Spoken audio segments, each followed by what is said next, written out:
राव लग्नाला पोरगी दाखव तू म्हणून राव मला फार बारामतीसनं इकडं फार लेणेद्री पर्यंत बोलावलं.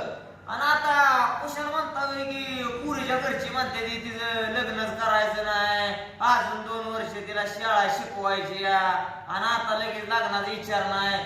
मग मला एवढ्या लांब बोलावलंच कशासाठी? काय त्याच्या काय काम धंद काय आहे का नाही तर आम्हाला?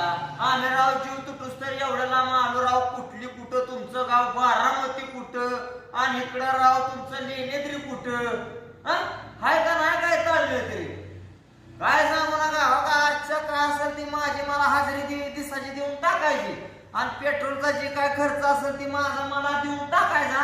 आणि चला उठायत ना आता मला तेवढा आलो लेणेद्रीला तर तेवढं गणपती दर्शन आणि आपलं छत्रपती शिवाजी महाराजांचं दर्शन घेऊन मपला मी मागायला जातो. तेवढं पेट्रोलचं पैसे देऊन टाका माझं मला आणि तेवढी 2 कामं करा. चला उठा. पैसे पण घ्या तुमच्या, तुम्हाला नारळ पण देऊन टाकतो. चला काय हरकत नाही. परत बाप झाला मग तुमच्या स्वतः पुढे पोरगी बघायला